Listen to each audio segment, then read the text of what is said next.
अस्सलाम वालेकुम। 1980 की दिहाई के पंजाब में दूसरे सूबों का हर वो शख्स जो सूबाई हुकूक पर इसरार करता, अपनी ज़बान पर फ़ख्र करता या पाकिस्तानी होने के साथ किसी इलाकाई शनाख्त को भी इख्तियार करता, गद्दार समझा जाता था। पंजाब में कुछ लोग ऐसे भी थे जो गद्दारी के लिए इन सबूतों को काफ़ी नहीं समझते थे, मगर हम जैसे जो सरकारी स्कूलों में मुस्तक़बिल की रियाया के तौर पर तैयार किए जा रहे थे, यही समझते थे। तारीख़, मजहब, अदब, सब कुछ ऐसा तैयार किया गया था कि पाकिस्तान में किसी खराबी की निशानदही करना भी मुल्क की सलामती से खेलने के मुताबिक लगता था। जनरल ज़ियाउल हक की ज़ाती नर्सरी में उगे हुए मेरे जैसे करोड़ों फिक्री मुगालतों के शिकार नौजवानों का एक जंगल था, जिसका सामना मोहतरमा बेनज़ीर भुट्टो को भी करना पड़ा। सही पूछे तो मोहतरमा अपनी शहादत के लम्हे तक इस जंगल में रास्ता नहीं बना पाई थी। जनरल ज़िया ने जुल्फ़िकार अली भुट्टो को सूली पर चढ़ाकर कत्ल किया था और मोहतरमा को अपनी पैदा की हुई फिक्र से मौत के घाट उतारा था।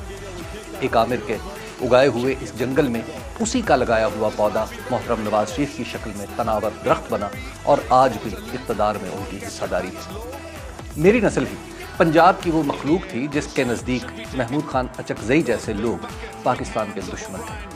उन्हें अपनी पश्तून शनाख्त पर इसरार था, जिसे हम पाकिस्तान के लिए ज़हर कातिल समझते हुए बड़े हुए। हमारा ईमान था कि महमूद खान अचकज़ई जैसे गैर मुहिब्बे वतन लोगों का पाकिस्तान में कोई सियासी किरदार नहीं होना चाहिए। 1988 में पाकिस्तान में जमहूरियत वापस आई तो हमें दुनिया का पता चल गया था। सरकारी सबक रट कर टैं टैं करने वाले तोतों के सामने हक़ाइक़ आने लगे तो नज़रियात की दुनिया उथल पुथल हो गई। रफ्ता रफ्ता दिलो दिमाग में लोगों को उनके नज़रियात के साथ कबूल करने की गुंजाइश पैदा हुई। महमूद खान अचकज़ई के टीवी इंटरव्यू सुने तो उनके बारे में ख्यालात बदलने लगे। एक उन्हीं पर मौकूफ़ नहीं, हर सोचने समझने वाले शख्स की राय से इख्तलाफ के बावजूद उसका एहतराम करना आ गया। ये भी पता चला कि जिनकी गद्दारी के बारे में बचपन से ही सुनते चले आ रहे थे, उनका असल जुर्म आसमान के तय करदा रास्ते पर चलने की बजाय ज़मीन पर रहने वाले अवाम के वोट से तय होने वाली राह इख्तियार करना। महमूद खान अचकज़ई पाकिस्तान में विफाकी उसूलों, जमहूरियत और शफ़ाफ इलेक्शन की बात करते रहे।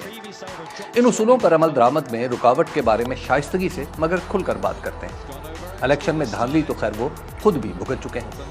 1977 में जब वो पीपल्स पार्टी के याहिया बख्तियार के खिलाफ कोयटा के एक हल्के से इलेक्शन लड़ रहे थे तो उन्हें सूबे के आला तरीन सरकारी मुलाजिम ने बुलाकर कहा, फैसला हो चुका है कि आप इलेक्शन नहीं जीतेंगे, याहिया बख्तियार मुंतखब होंगे। इस पर महमूद खान अचकज़ई ने कहा, आप जो भी फैसला करें मगर लोगों को वोट डालने दिया जाए। लेकिन मैं आपको ये भी बता दूं कि इस इलेक्शन के बाद आप रहेंगे न भुट्टो।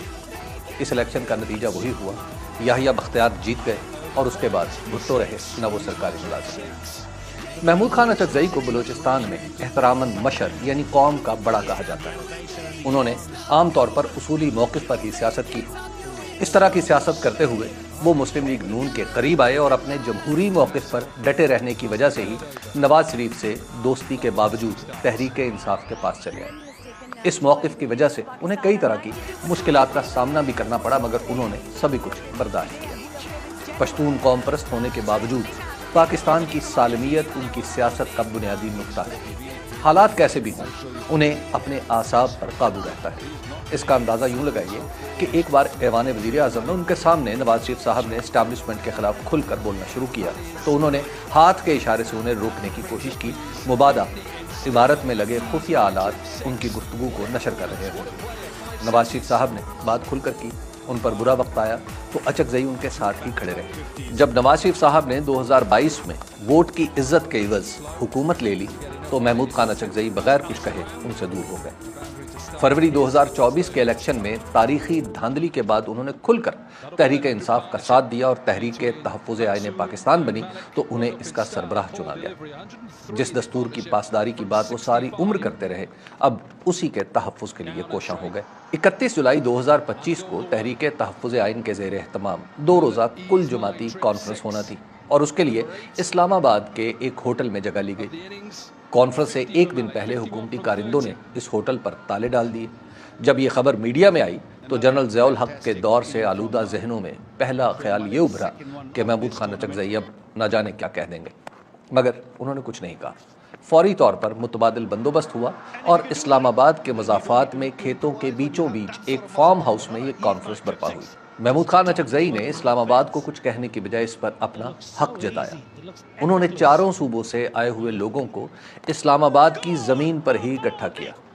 ان میں شامل بیشتر قوم پرست خیالات رکھنے والے سیاسی رہنماؤں میں سے ایک بھی ایسا نہیں تھا جس نے وفاق سے باہر نکلنے کی بات کی ہو۔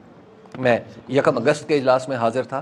وہاں موجود سبھی رہنماؤں کی تقریریں وفاق کو بچانے اور دستور پر عمل کرنے کے بارے میں تھی۔ آخر میں محمود خان اچکزئی بولے تو انہوں نے وفاق اور دستور کی ہی بات کی۔ وہ بات جو بہت سے لوگوں کے لیے کہنا مشکل ہے، انہوں نے سہولت سے کہہ دی کہ پاکستان کا وفاق صوبوں کی مرضی سے وجود میں آیا ہے۔ یہ حقیقت سب کی نظر میں رہنی چاہیے۔ یہ بات 1980 یا 90 کی دہائی میں کہی جاتی تو میری نسل کے پنجاب میں رہنے والے اسے غداری ہی سمجھتے، مگر حقیقت یہی ہے کہ پاکستان ایسا وفاق ہے جو صوبوں کی مرضی سے بنا ہے۔ کچھ عرصہ پہلے پاکستان کے آسمانوں سے یہ تجویز اتری تھی کہ بلوچستان میں قومی اسمبلی کی براہ راست منتخب نشستیں بڑھا کر 23 یا 26 کر دی جائیں اور اسی طرح مخصوص نشستیں بھی بڑھا دی جائیں۔ بظاہر یہ تجویز وفاق کی مضبوطی کے لیے دی گئی تھی۔ اصل مقصد یہ تھا کہ بلوچستان میں آسمان کو سہولت حاصل ہے کہ عبدالقدوس بزنجو کو وزیر اعلیٰ بنا دے یا سرفراز بھٹی کو۔ اگر قومی اسمبلی میں یہ نشستیں بڑھ جاتی تو جس طرح وہاں الیکشن ہوتا ہے عین ممکن ہے عبدالقدوس بزنجو وزیر اعظم بھی بنوائے جا سکتے۔ بلوچستان کا سیاسی حصہ بڑھانے کی یہ ساری جستجو وفاق کو مضبوط بنانے کے نام پر ہو رہی تھی۔ آسمانوں میں جو کچھ سوچا گیا اب حقیقت بن گیا ہے، مگر مختلف انداز میں۔ محمود خان اچکزئی بلوچستان سے ہی تعلق رکھتے ہیں۔ انہوں نے خالصتاً سیاسی انداز میں تحریک تحفظ آئین کے ذریعے کل جماعتی کانفرنس کر کے دکھا دیا ہے کہ وہ لوگوں کو اکٹھا کرنا بھی جانتے ہیں۔ ان کی ماضی کی سیاسی جد و جہد کے بارے میں ایک زمانہ آگاہ ہے۔ پاکستان کی سب سے بڑی سیاسی جماعت تحریک انصاف ان کو اپنا بڑا مان کر چل رہی ہے۔ سیاسی طور پر وہ جناب نواز شریف اور جناب آصف علی زرداری سے زیادہ مؤثر ہو چکے ہیں۔